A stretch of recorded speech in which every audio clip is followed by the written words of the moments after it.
Now, let's dive into today's story. Chapter 1. Homecoming. Staff Sergeant Wyatt Harmon stared at the empty house, his duffel bag sliding from his shoulder to the hardwood floor with a dull thud.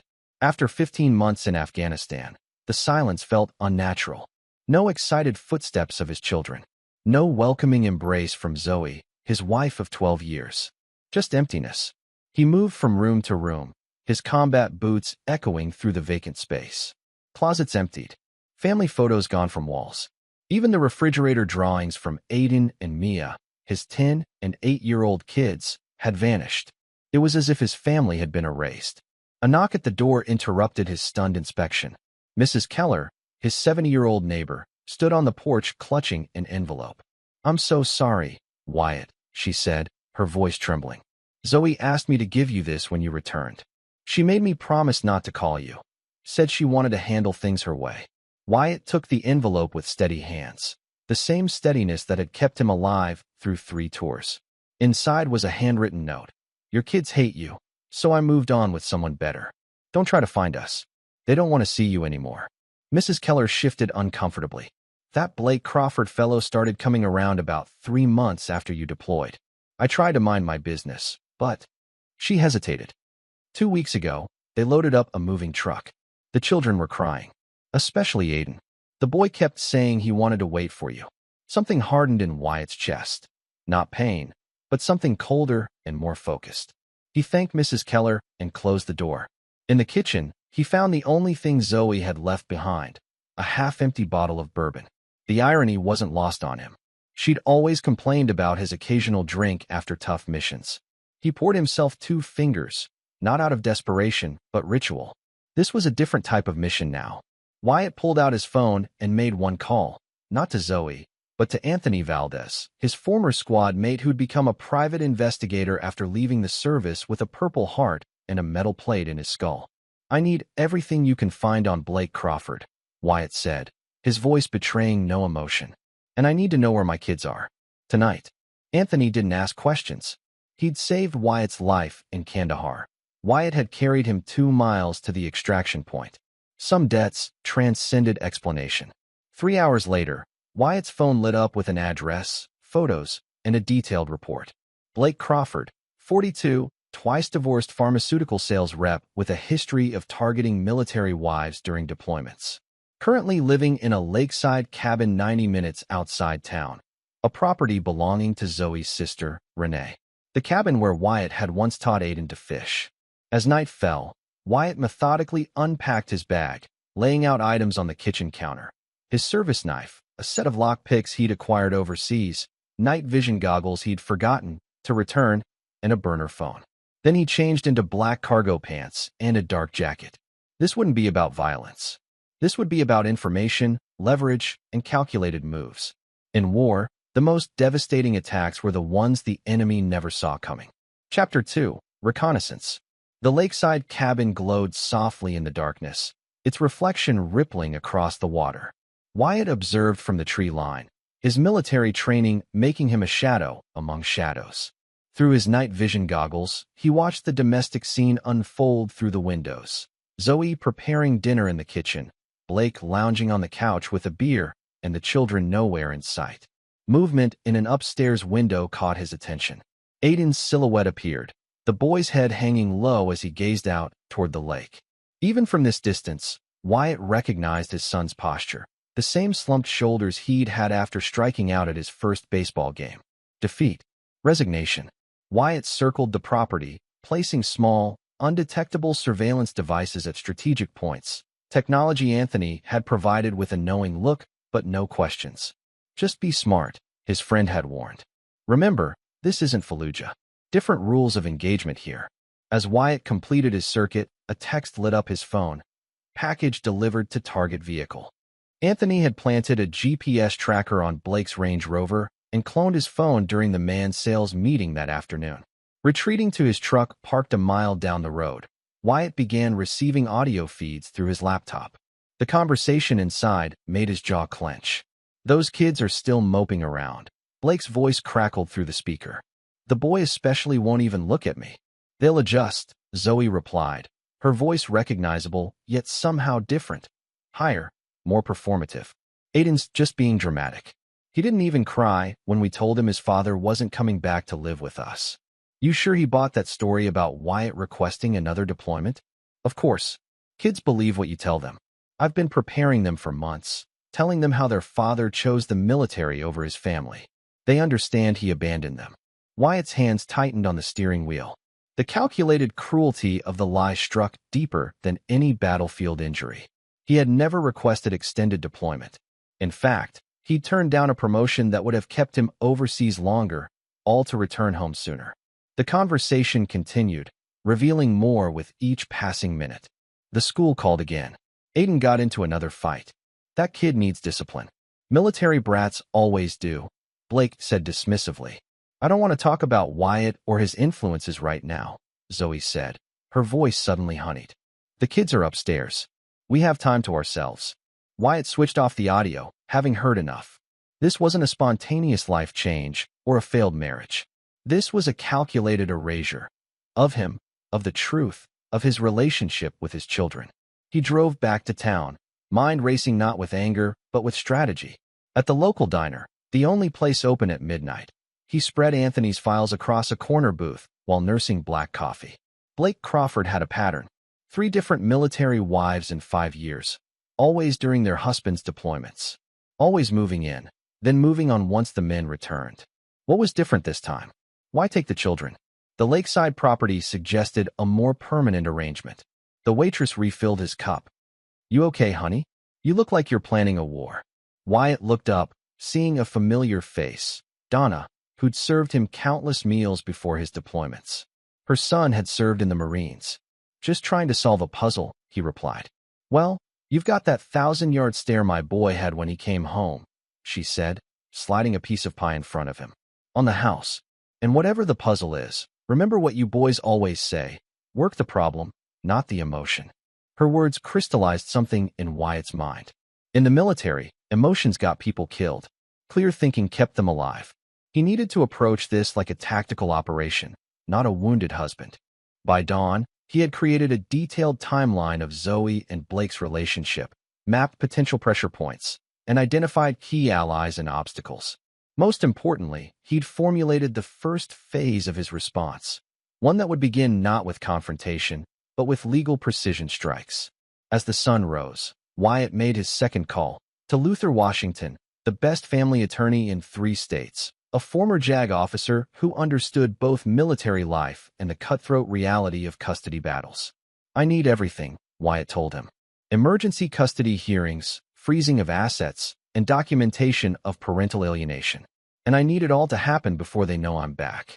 Understood, Luther replied, the same way he might acknowledge a mission brief.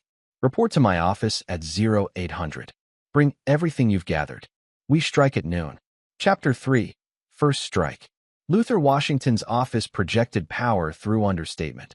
No flashy artwork or pretentious law books, just military precision and functional elegance. The attorney himself, a towering black man with close-cropped silver hair and the posture of someone who still did his morning PT, reviewed Wyatt's evidence with methodical focus. This is textbook parental alienation, Luther said, tapping the transcript of Zoe's conversation.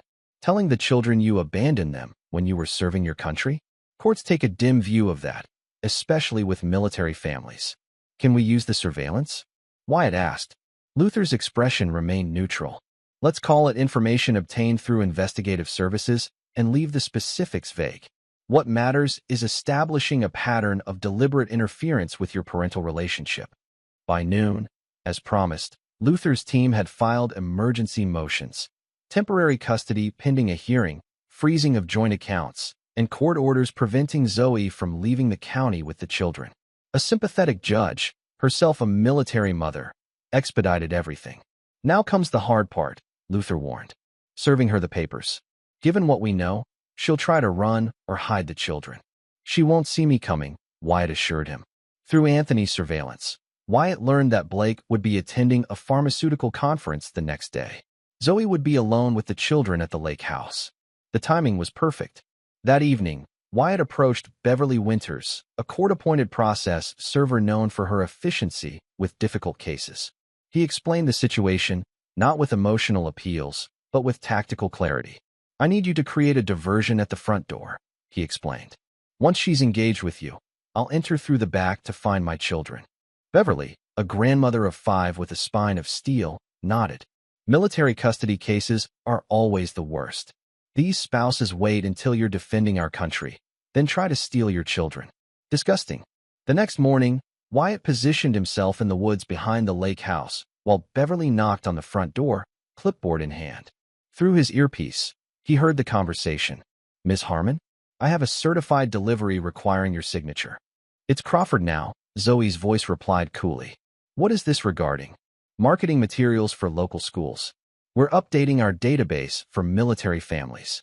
It'll just take a moment of your time. As Zoe engaged with Beverly, attempting to maintain her cover story, Wyatt silently entered through the unlocked back door, a classic security oversight in rural properties. He moved through the house like a ghost, locating his children exactly where he expected.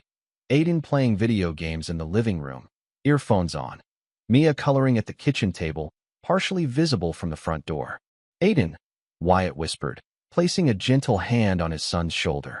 The boy jumped, then froze, his eyes widening in disbelief. Dad, he whispered. They said you weren't coming back. They lied, Wyatt said simply. I need you to trust me right now. Where's your sister? Before Aiden could answer, Mia looked up from her coloring and spotted them. Her crayon dropped to the floor as she launched herself across the room and into Wyatt's arms with a muffled cry. Shoo, Wyatt cautioned, holding her close while monitoring the front door. We need to be very quiet. I'm going to take you both somewhere safe, and then I'll explain everything. Okay. Both children nodded, wide-eyed but trusting. This was the moment that confirmed what Wyatt had suspected. They hadn't turned against him. They'd been deceived. Grab only what you absolutely need, he instructed. We have to move quickly. As the children gathered their essentials, Wyatt texted Beverly. Extraction successful.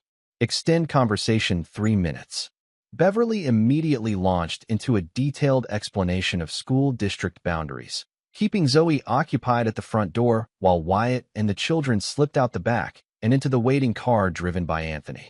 As they drove away, Wyatt heard Beverly's final act through his earpiece. Oh, and Ms. Harmon, you've been served. The sound of papers being thrust into Zoe's hands was followed by a stream of profanity cut short as Beverly ended the call. Where are we going, Dad? Aiden asked, his voice small but steady. To someone who can help us, Wyatt answered, meeting his son's eyes in the rearview mirror. Someone who understands what it means to keep promises. Anthony drove them directly to Luther's office, where the attorney had prepared a safe environment for the initial reunification, child psychologists, family advocates, and a judge on standby for emergency depositions. As the children were gently interviewed in another room, Luther updated Wyatt on the legal situation. She's been served with everything: the custody papers, the financial freeze, and a temporary restraining order preventing Blake from contact with your children pending investigation. Luther's face showed rare satisfaction. Based on those recordings and the children's initial statements, the judge has granted you emergency temporary custody. Wyatt's phone erupted with notifications, 17 missed calls from Zoe in the past hour. When it rang again, Luther nodded. Answer it. Speakerphone. Say nothing that could compromise our position. Wyatt accepted the call, his voice calm. Yes. You can't do that to your own wife and kids. Zoe's voice was hysterical, all pretense abandoned. You had no right to take them. They don't even know you anymore. They know who told them lies, Wyatt replied evenly. And legally, you're right about one thing. I can't do this to my wife. That's why the divorce papers are included in what you were served. As for my children, the court disagrees with you. This isn't over, she hissed. Blake has connections. I'm just getting started, Wyatt interrupted, his voice dropping to a whisper. Check your new man's car. What are you talking about? The trunk, Zoe. Have Blake check his trunk when he gets home. The call ended with her confused protests. Wyatt turned to Luther, who raised an eyebrow. Do I want to know what's in Crawford's trunk? Nothing illegal, Wyatt assured him. Just the first real consequence of their actions. Everything before this was just setting the stage. Chapter 4, Pawns and Players. Blake Crawford returned from his pharmaceutical conference to find Zoe pacing the lakeside property, her composure shattered. As she frantically explained the day's events, The court orders, the missing children, Wyatt's cryptic message. Blake's confidence visibly wavered. "Check your trunk," Zoe insisted, her voice ragged. "He said something about your trunk." With growing unease, Blake popped the Range Rover's trunk, revealing not some threatening message, but something far more damaging, a meticulously organized dossier detailing his systematic pursuit of military wives during deployments. Photos, dates, names, and most damningly, his own text messages to friends boasting about his conquests, all compiled with military precision. "What the hell is this?" Zoe demanded, flipping through pages documenting Blake's pattern. Blake snatched the file from her hands. "It's nothing. Just someone trying to make me look bad. These are your text messages, Blake. Another soldier boy shipping out, another lonely wife. Like shooting fish in a barrel. That's you. That's what you wrote about me." While they argued, neither noticed the small red light on the security cameras Anthony had installed. Cameras now streaming their every word to Wyatt's laptop at Luther's office. "Textbook narcissistic response," commented Dr. Sienna Alvarez, the child psychologist Luther had brought in. "He's not denying it. He's just angry he got caught." Wyatt watched the footage with detached analysis. "Notice how he's more concerned about his reputation than the children's whereabouts." Dr. Alvarez nodded. "Speaking of the children, they're showing classic signs of manipulation and parental alienation. Especially Aiden. He mentioned being made to write you letters saying he hated you. Letters they never actually sent." This new information fueled the next phase of Wyatt's plan. Luther immediately filed amended motions with these allegations, strengthening their case for supervised visitation only for Zoe. Meanwhile, Wyatt focused on rebuilding trust with his children. Rather than overwhelming them with explanations or bad-mouthing their mother, he simply spent time with them, helping with homework, cooking their favorite meals, and re-establishing routines that had been disrupted. "Why did you really come back, Dad?" Aiden asked that night as Wyatt tucked him into bed at Luther's guest house, where they were staying under court protection. "Because I promised I would," Wyatt answered simply. "And I keep my promises." The boy studied his father's face. "Mom said you volunteered for extra deployment because you didn't want to be with us anymore." "That's not true," Wyatt said firmly. "I have every email I sent begging to come home sooner. Every request I filed to reduce my deployment. I never stopped trying to get back to you." Aiden's expression hardened in a way that reminded Wyatt of himself. "They made us throw away your letters. Said they would upset us." "I know," Wyatt replied. "But that's over now." Across town, Blake and Zoe were spiraling. The financial freeze had cut off Zoe's access to the substantial savings Wyatt had accumulated during his deployments. Blake, suddenly facing the prospect of financially supporting Zoe without the cushion of Wyatt's money, showed his true colors. "You said he'd never fight for custody," Blake shouted, their argument captured perfectly by the hidden cameras. "You said he'd be too broken after deployment to challenge you." "He wasn't supposed to find out this way," Zoe retorted. "My lawyer said if we established residency in another state for 6 months, we'd have the advantage." Their planning, their assumptions about Wyatt's passivity, all now exposed. And with each word they spoke, they strengthened his legal position. The next morning brought another calculated move from Wyatt. Through his military connections, he arranged for Senior Master Sergeant Patricia Rivera, his former commanding officer, to speak at the emergency custody hearing. Her testimony about Wyatt's character, his dedication to returning home, and the impact of parental alienation on military families left a powerful impression on the judge. "In 15 years overseeing deployments," SMSGT Rivera testified, "I've seen this pattern destroy dedicated service members." Staff Sergeant Harmon turned down a promotion that would have doubled his salary because it meant 2 more months away from his children. That's not the action of a father who abandons his family. By day's end, the temporary custody order was extended pending a full hearing, with Zoe granted only supervised visitation twice weekly.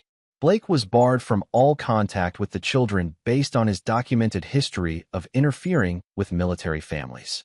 As they left the courthouse, Luther clapped Wyatt on the shoulder. "First round goes to us, but they'll regroup and counterattack. People like this always do." Wyatt nodded, already anticipating the next move in this chess game. "Let them try. I've survived worse odds." That night, as predicted, Zoe called again. Her tone had shifted from outrage to negotiation, a dangerous sign. We can work this out between us, she proposed, her voice honeyed in the way Wyatt now recognized as manipulation. No lawyers, no courts. For the children's sake. Everything goes through Luther now, Wyatt replied evenly. Don't you think you're being extreme? The kids need their mother. The kids need the truth, he countered. And they're getting that now. You've made your point, she said, an edge creeping into her voice. But you're forgetting something. I know things about you. Things from your deployments. Things that wouldn't look good to a custody judge. The threat hung in the air. Wyatt felt a cold satisfaction. She'd played exactly the card he'd been waiting for. Is that a threat, Zoe? Because threatening a service member regarding classified operations is a federal offense. He paused. And you're on a recorded line. The silence that followed told him everything. She'd overplayed her hand, not realizing he'd anticipated this move days ago. One more thing, Wyatt added before ending the call. Tell Blake to check his professional licensing board tomorrow. I hear they take ethics quite seriously in pharmaceutical sales. Chapter 5. Counterintelligence. Blake Crawford's professional implosion began at 9:17 a.m. when his regional supervisor received an anonymous package containing evidence that Blake had been diverting pharmaceutical samples to personal use and falsifying doctor signatures on distribution forms. By noon, his company's ethics committee had suspended him pending investigation. By 3, the state licensing board had been notified. None of these allegations came from Wyatt directly. Rather, they came from Pamela Norris, a hospital administrator Blake had previously dated and discarded, one of many women Anthony had identified and Wyatt had quietly contacted.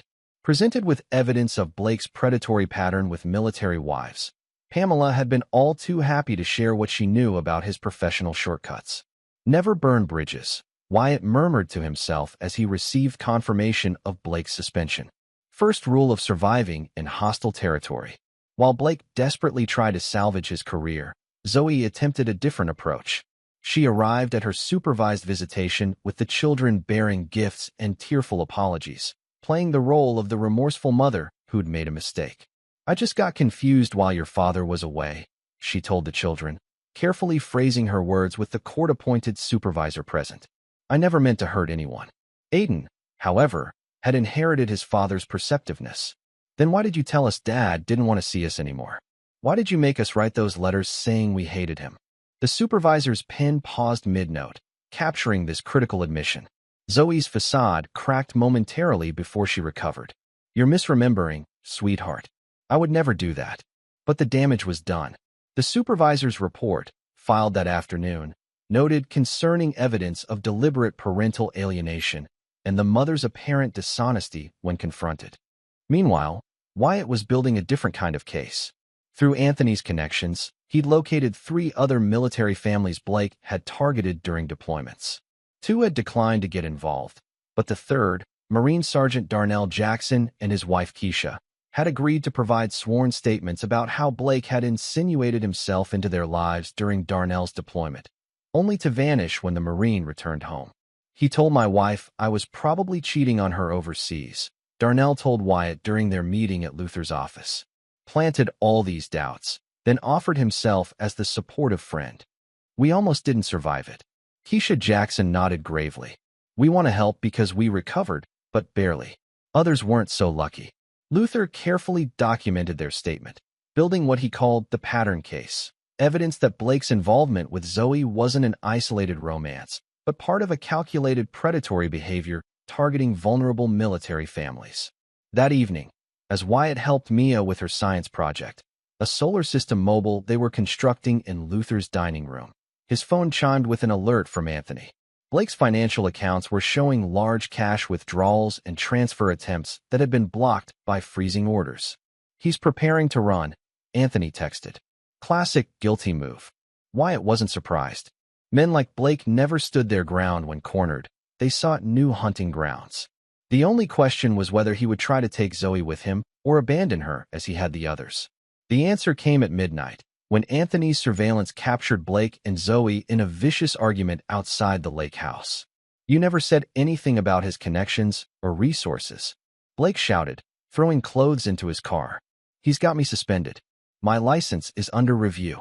You can't leave me to deal with this alone, Zoe pleaded, her calculated composure completely gone. He'll take everything. The kids, the money, everything. That's your problem now, Blake retorted. I'm not sticking around to be destroyed by some vengeful military guy with friends in high places. You told me he was some broken PTSD case who'd roll over. Where are you going? She demanded as he slammed the trunk closed. Somewhere he can't reach me. Don't call me until this blows over. As Blake's taillights disappeared down the gravel driveway, Zoe collapsed onto the porch steps, head in her hands. For the first time since Wyatt's return, she looked genuinely lost. Luther reviewed the footage the next morning, his expression grim. This strengthens our case, but complicates things too. She's now desperate and cornered. That makes her unpredictable. Wyatt nodded. I know. That's why we moved to Phase 3 today. The settlement offer? Yes, but not the one she's expecting. Luther began drafting the proposal, not the standard divorce settlement Zoe might anticipate, but something far more comprehensive. It addressed custody, finances, and most importantly, accountability. By afternoon, Zoe had received the documents. Her call came minutes later, routed through Luther's office where Wyatt sat waiting. This isn't a settlement offer. It's a surrender demand, she practically screamed through the speakerphone. Luther remained professionally calm. My client is willing to be generous financially in exchange for what he values most, his relationship with his children without interference. He wants me to admit to parental alienation in writing. That would destroy me in court. He wants honesty, Luther corrected, for the children's healing process. And I'm supposed to agree to supervised visitation for a year, while he gets them whenever he wants. Given the documented evidence of manipulation and false statements to the children about their father, yes, that's entirely reasonable, Luther replied. The court would likely impose stricter terms if we proceed to trial. Her breathing was heavy, desperate. Blake's gone. He took what cash we had. I have nothing. Luther glanced at Wyatt, who nodded slightly. My client is prepared to release sufficient funds for reasonable living expenses, provided you vacate the lake property immediately. It belongs to his children's aunt, who has explicitly withdrawn permission for your residence. The silence stretched for nearly a minute before Zoe spoke again, her voice hollow. He planned all of this, didn't he? Right from the beginning.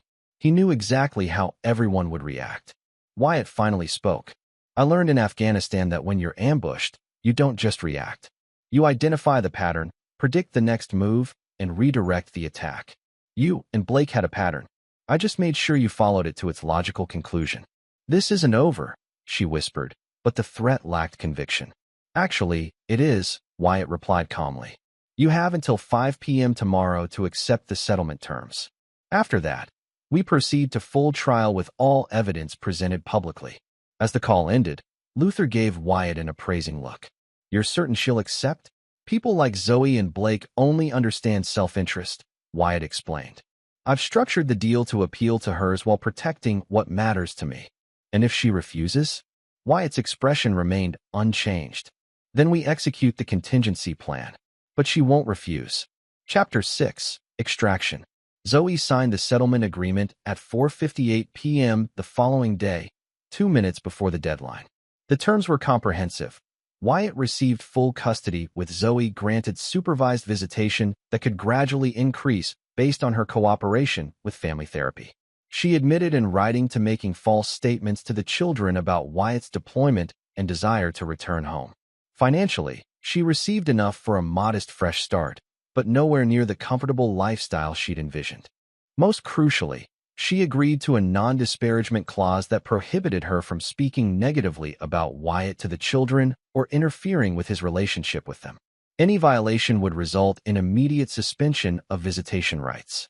She folded rather easily in the end, Luther observed as he filed the executed documents with the court. People who build lives on lies usually do, Wyatt replied. Their foundations are weak. With the legal battle largely settled, Wyatt focused on rebuilding his family. He purchased a new home across town, close enough to maintain the children's school and friendship connections, but far enough from old memories. The house had a large backyard, perfect for the German Shepherd rescue dog they adopted 2 weeks after moving in.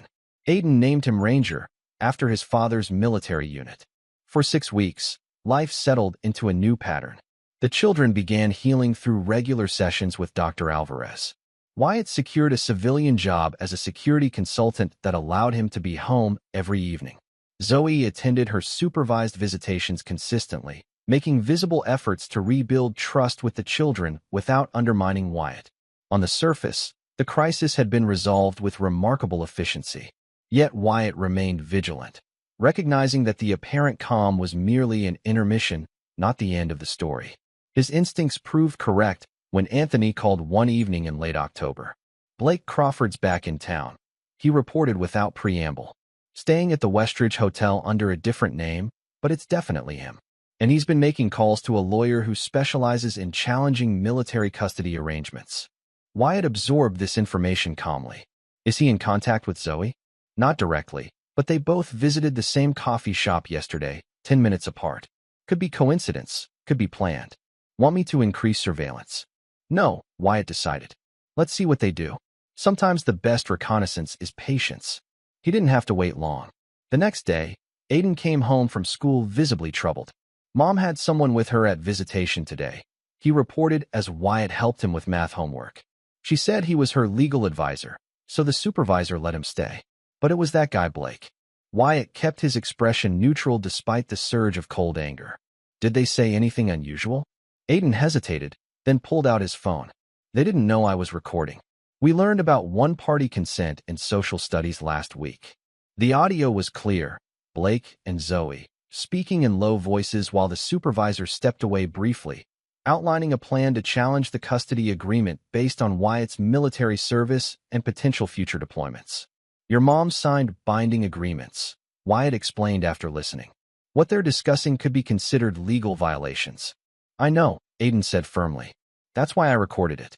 I'm not going back to live with lies. Wyatt studied his son, 13 years old, but carrying himself with newfound certainty. In that moment, the boy reminded Wyatt not of himself, but of his own father, a man who'd taught him that integrity wasn't just about following rules, but actively standing for truth. We'll handle this, Wyatt assured him. But I need you to promise me something. Don't engage with them about this. Don't confront them. That's my responsibility. Aiden nodded solemnly. I trust you, Dad. That trust was perhaps the most meaningful victory in Wyatt's campaign, more significant than any legal judgment or financial settlement. His son had seen deception firsthand and chosen truth, chosen him. Within hours, Luther had filed emergency motions based on the recording, citing clear violations of the non-disparagement and non-interference clauses. The court responded with immediate suspension of Zoe's visitation rights, pending investigation, and a restraining order preventing Blake from coming within 500 feet of the children or their schools. What neither Zoe nor Blake realized was that their attempted countermove had activated the contingency plan Wyatt had prepared weeks earlier. The next morning, as Blake exited his hotel, he was approached by two federal agents who requested he accompany them for questioning. The investigation concerned financial irregularities at pharmaceutical companies where he'd worked, specifically patterns of sample diversion that crossed state lines, making it a federal matter. Anonymous tips from former colleagues had triggered the inquiry, which now required his full cooperation. Simultaneously, Zoe received official notification that her teaching certificate was under review by the State Board of Education based on her documented dishonesty in legal proceedings, a violation of the ethical standards required for certification. By sunset, both Blake and Zoe were facing professional ruin, legal consequences, and the complete collapse of their counter-strategy. Neither could prove Wyatt's involvement in these separate investigations, yet both recognized his invisible hand guiding the precise dismantling of their lives. That evening, as Wyatt helped Mia feed their new puppy, his phone displayed a text from an unknown number. You've destroyed everything. I hope you're satisfied. He didn't bother responding. Satisfaction wasn't what he felt, not pleasure or vindication or even triumph. What he felt was completion. A mission executed according to plan, with primary objectives secured, his children's well-being, his family's future, and the neutralization of threats to both. As he tucked Mia into bed, she asked the question children eventually ask after trauma. Are the bad things over now, Daddy? Wyatt brushed her hair back from her forehead. Yes, he said with certainty. The bad things are over. And for the first time since returning to find his home empty, he truly believed it. Chapter 7. Scorched Earth. 3 months after the custody settlement, Wyatt received a letter from Zoe's new attorney requesting a meeting. Unlike her previous legal representation, this lawyer, Sandra Wu of Garfield and Wu, had a reputation for mediation rather than aggressive litigation. "It's a trap," Anthony warned over beers in Wyatt's backyard while the children played with Ranger nearby. "They're regrouping for another attack." Wyatt shook his head. "Not this time. Blake's facing federal charges for the pharmaceutical fraud. He's toxic now. No use to her anymore." "Then what's her angle?" "Survival," Wyatt replied simply. "She's lost her teaching certificate, her reputation, and her leverage. This is about minimizing further damage." Luther accompanied Wyatt to the meeting at Ms. Wu's downtown office. Zoe sat across the conference table, noticeably thinner, her previously immaculate appearance now subdued. The confident woman who had orchestrated his family's disappearance was gone, replaced by someone struggling to maintain composure. "My client wishes to propose a modification to the current arrangement," Ms. Wu began professionally. "She recognizes that her actions were harmful and is committed to genuine rehabilitation of her relationship with the children." Luther remained stone-faced. "The current agreement is working well for our client and his children. What specifically is being proposed?" Ms. Wu slid a document across the table. "Ms. Harmon is relocating to Colorado for a fresh start. She's seeking permission to have 1 week of visitation during summer breaks and alternating holidays, with graduated supervision requirements." "Supervised visitation remains non-negotiable," Luther countered immediately. "Given the history of alienation and the recent violation with Mr. Crawford, that relationship is over," Zoe interjected, her first words of the meeting. "Blake misled me about everything, his intentions, his past, his character." She looked directly at Wyatt. "I made catastrophic mistakes. I'm not asking for forgiveness. I'm asking for a chance to be some kind of mother to my children from a distance that makes everyone feel secure." Wyatt studied her, searching for the manipulation he'd learned to recognize. Instead, he saw something unexpected, genuine defeat. Not tactical surrender, but the permanent acceptance of consequences. "Colorado is where your sister Renee lives," he noted. Zoe nodded. "She's offered me a place to stay while I rebuild. She told me what I did was unforgivable, but she's willing to help me recover." "Renee always had better judgment than you gave her credit for," Wyatt observed. He remembered his former sister-in-law's tearful apology for allowing her lakeside property to be used in the deception. She'd been manipulated too, told that Wyatt had become dangerous and unstable during deployment. After a calculated pause, Wyatt turned to Luther. "I'll agree to the relocation and modified visitation with 3 non-negotiable conditions." He enumerated them clearly. First, all visits would remain supervised for a minimum of 2 years, with assessments from Dr. Alvarez required before any changes. Second, Zoe would continue comprehensive therapy with records shared with the court. Third, she would sign expanded non-interference agreements that included significant financial penalties for violations. "Those terms are severe," Ms. Wu observed. "They're necessary," Wyatt corrected. "Not for punishment, but for protection." After a brief consultation with her client, Ms. Wu nodded. "We accept these terms." The meeting concluded with an efficiency that bordered on anticlimactic. No dramatic confrontations, no emotional outbursts, just the businesslike resolution of a conflict that had once threatened to destroy everything Wyatt valued. As they left the building, Luther gave Wyatt a questioning look. "You could have refused completely. The court would have backed you after her violations. Why allow any visitation at all?" Wyatt watched people passing on the sidewalk, strangers living uncomplicated lives. "Because someday my children might ask if I ever tried to help their mother be better. Now I can honestly say I did." Luther nodded slowly. "That's thinking several moves ahead."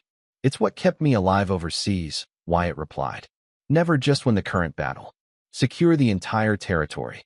That evening, as Wyatt helped Aiden with a science project, his son asked the question Wyatt had been expecting for months. "Are you ever going to forgive Mom?" Wyatt carefully measured his response, aware that his words would shape his son's understanding of justice, mercy, and consequences. "Forgiveness isn't the same as restoration of trust," he explained. "I've accepted what happened and moved forward. That's different from pretending it never happened or allowing the same patterns to continue." Aiden considered this. "So you don't hate her, but you don't trust her either?" "Exactly. And more importantly, I won't let her choices define our family anymore. We've rebuilt something better." The boy nodded, seemingly satisfied with this nuanced perspective. "Blake deserved what he got, though," he added with unexpected vehemence. "He tried to steal our whole family." "Justice takes different forms," Wyatt acknowledged. "But our focus now is forward, not backward." Later that night, Wyatt received an update from Anthony that shifted the landscape once again. Blake Crawford had accepted a plea deal on the federal charges, reduced penalties in exchange for information about widespread pharmaceutical fraud.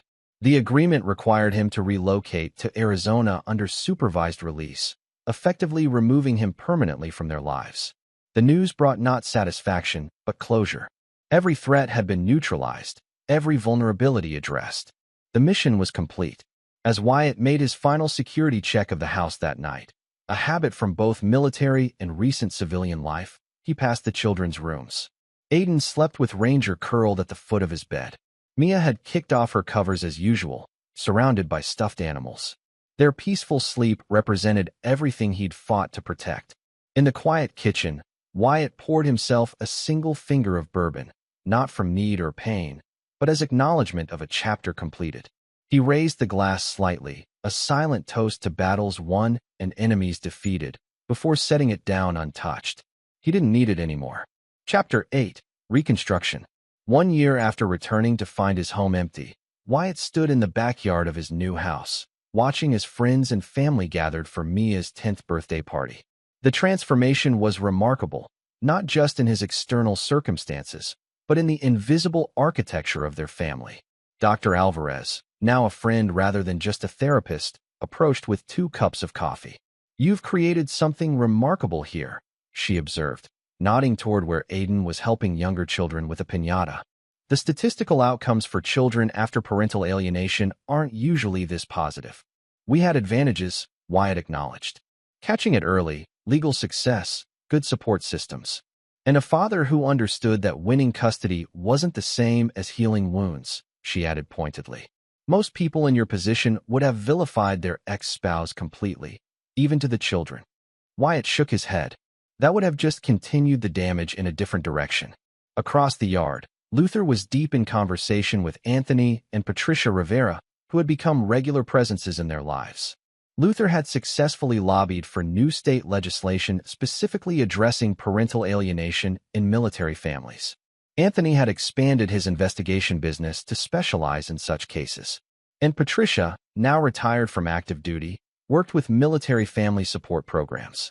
What had begun as Wyatt's personal battle had evolved into something more significant, a network dedicated to preventing others from experiencing the same betrayal. The afternoon unfolded with cake, presents, and the ordinary joyful chaos of children's celebrations. When it concluded, only the closest friends remained for a quieter dinner. As they gathered around the table, Wyatt was struck by the realization that they had become a chosen family, forged through crisis but sustained by genuine connection. After the guests departed and the children went to bed, Wyatt received an unexpected email from Renee, Zoe's sister. It contained a brief message, "She would want you to know," and a link to an obituary. Blake Crawford had died of an apparent heart attack in Phoenix 3 days earlier. Wyatt felt no satisfaction, no vindication. The man had become irrelevant to their story long ago, a footnote rather than a continuing threat. He deleted the email without responding, choosing to leave that chapter firmly closed. The following morning brought Zoe's scheduled video call with the children, part of the modified visitation agreement. Under supervision, she spoke with them for 30 minutes. Wyatt maintained a careful distance, present in the home but not intruding on their conversation. He noticed that while Mia remained somewhat guarded, Aiden had developed a measured openness, not forgetting the past but not defined by it either. When the call ended, Aiden found his father in the garage, organizing tools. "Mom's different now," he observed, picking up a wrench and returning it to its proper place. "Like she's actually listening instead of just waiting to talk." "People can change when they have to," Wyatt replied. "Some never do, but some surprise you." "Do you think she really changed? Or is she just acting different because she has to?" Wyatt considered the question carefully. "I think genuine change starts with accepting consequences. Your mom lost everything because of her choices. That kind of loss either destroys you completely or forces real transformation. Like you in Afghanistan? You said combat changes people. Similar, yes. When everything is stripped away, you discover what's truly essential. Aiden nodded thoughtfully. At 14, he developed an old soul wisdom that sometimes startled Wyatt. Not the carefree adolescence he might have wished for his son, but a depth of character that would serve him throughout life. "I'm glad you fought for us, Dad," Aiden said quietly. "Not everyone would have. Not fighting was never an option," Wyatt replied simply. That evening, Luther called with news about the parental alienation legislation. It had passed committee with bipartisan support, likely to become law within months. "They're calling it the Harmon Act unofficially," Luther reported with satisfaction. "Your willingness to share redacted elements of your case made the difference. Lawmakers couldn't ignore the evidence." "Will it actually help others?" Wyatt asked, more concerned with impact than recognition. "Absolutely. It creates expedited hearings for deployed service members, prevents alienating parents from leaving the state during proceedings, and establishes clear penalties for documented alienation. It might have prevented everything your family endured." After the call, Wyatt sat on the back porch, watching fireflies emerge in the summer twilight. His phone buzzed with a text from Anthony. A simple update that Zoe had indeed remained in Colorado, maintained her therapy appointments, and showed no signs of the manipulative patterns that had characterized her before. The message required no response. Like so many aspects of the past year, it represented monitoring rather than engagement, awareness without obsession. Wyatt had learned to maintain vigilance without allowing it to consume him. As night settled fully over the yard, Wyatt reflected on the nature of victory. In combat, success was often measured in territory secured, enemies neutralized, and objectives completed. But this campaign had required a different metric, one measured in healing, restoration, and new foundations built on the ruins of betrayal. By that standard, they hadn't just survived. They had triumphed completely. Chapter 9, Endgame. 2 years to the day after Wyatt returned to find his home empty, he stood in the doorway of Aiden's room, watching his son pack for a fishing trip. The boy, nearly 16 now and growing into his father's height and build, methodically organized tackle boxes with the precision he'd inherited from Wyatt. "Got everything?" Wyatt asked, leaning against the doorframe. Aiden nodded. "Double-check the list. Weather forecast is perfect." The fishing trip had become an annual tradition, their way of reclaiming the lakeside property that had once been the site of deception. Renee had formally transferred ownership of the cabin to Wyatt last year, unable to separate it from painful memories. He'd considered selling it, but Aiden had suggested they transform it instead, make new memories to replace the old. As they loaded the truck, Mia emerged from the house with her own backpack, insisting that this year she was old enough to join them for the full weekend rather than just a day trip. At 11, she showed a confidence that had been absent during the custody battle, a resilience that Dr. Alvarez attributed to consistent stability and honest communication. "Did you feed Ranger?" Wyatt asked as she climbed into the back seat. "And filled his water bowl and gave Mrs. Keller the emergency contact list," Mia recited proudly. The elderly neighbor had become a surrogate grandmother, watching their dog during trips and regularly bringing over homemade cookies that she claimed were just extras. The drive to the lake passed with comfortable conversation about school, friends, and plans for summer break. Neither child mentioned the significance of the date, though Wyatt knew Aiden at least was aware of it. They had developed an unspoken understanding about acknowledging the past without dwelling on it, recognizing anniversaries without allowing them to dominate present joy. At the cabin, now renovated with new furniture and fresh paint, they unloaded gear and settled into the routine they'd established during previous visits. Aiden took charge of preparing fishing equipment while Mia arranged their food supplies with meticulous organization. Wyatt checked the perimeter and security systems, a habit he maintained not from ongoing fear, but from a soldier's commitment to vigilance. As sunset approached, they took the boat onto the lake. Aiden demonstrated casting techniques to Mia, his patience reflecting Wyatt's own teaching style. The scene bore no resemblance to the fraught surveillance Wyatt had conducted from these same waters 2 years earlier. "Dad," Mia said suddenly as she reeled in her line. "Mom asked during our last call if she could come visit us in person next month. Not at our house, just maybe at a restaurant or something." Wyatt kept his expression neutral, though the request represented a significant departure from their established arrangement of distance supervision. "What did you tell her?" "I said I'd have to ask you," Mia replied carefully. "Aiden said he's okay with it if you are." Wyatt glanced at his son, who nodded confirmation.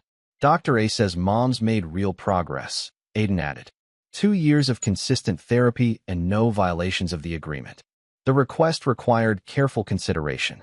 Under the terms of their agreement, Zoe could petition for modified visitation after 2 years of compliance. A supervised in-person meeting would be the natural first step in any potential progression. "I'll think about it," Wyatt promised, neither committing nor refusing outright. "What matters most is what you two feel comfortable with." As darkness fell, they returned to shore with several fish for dinner.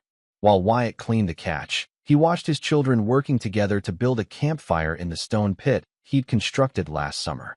Their easy cooperation, the casual affection in their teasing.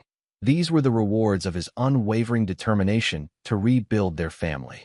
Later, as they sat around the fire roasting marshmallows, Aiden broke the comfortable silence. "I got a letter from Blake's son yesterday." Wyatt looked up sharply. This was unexpected. "I didn't know he had children." "From his first marriage," Aiden explained. "He's in college now." After Blake died, he found all these notes about his system for targeting military families. The son wanted to apologize to everyone affected. "That couldn't have been an easy letter to write," Wyatt observed, carefully gauging his son's reaction. Aiden poked at the fire with a stick. "I wrote back, told him he wasn't responsible for his father's actions." The maturity in this response didn't surprise Wyatt, but it filled him with a quiet pride. His son had developed wisdom beyond his years, the capacity to distinguish between justice and vengeance, between accountability and blame.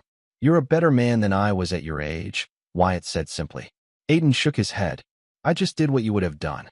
The statement held more truth than Aiden realized. The mercy he'd shown to Blake's son wasn't something Wyatt would have managed in his younger years.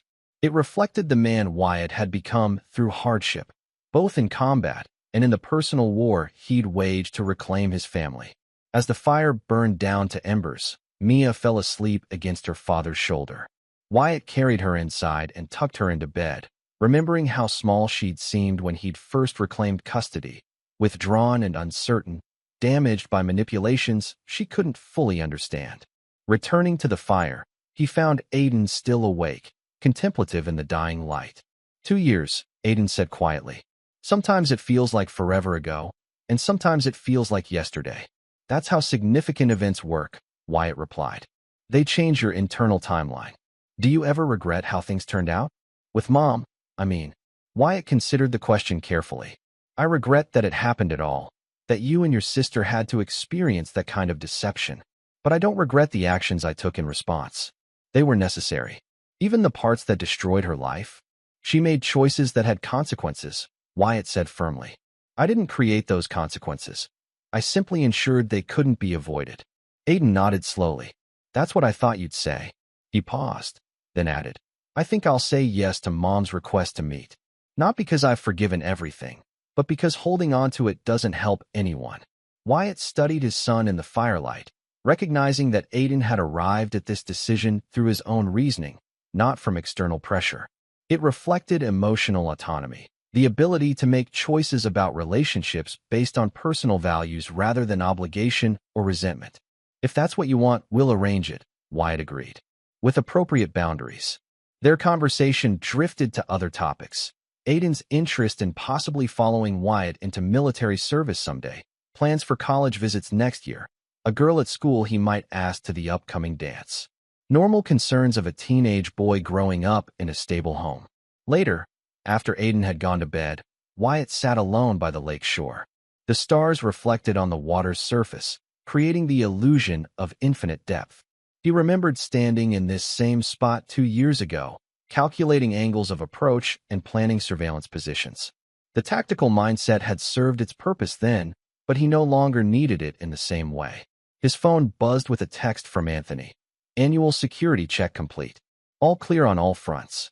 Nothing to report." Wyatt sent back a simple acknowledgement. The monitoring protocols they'd established had become less intensive over time, evolving from urgent security measures to routine verification. They represented not ongoing fear, but the commitment to never again be blindsided by betrayal. As he prepared to turn in for the night, Wyatt reflected on the journey from that first devastating homecoming to this peaceful evening. He had returned from war to find another kind of battle waiting, one that required different weapons but the same unyielding resolve. In both conflicts, he had emerged victorious not just by defeating opponents, but by securing what truly mattered: his children's well-being, his own integrity, and their collective future. The empty house that had greeted him 2 years ago had been replaced by something more substantial than physical possessions or legal arrangements. A family rebuilt on foundations of truth, resilience, and unwavering loyalty.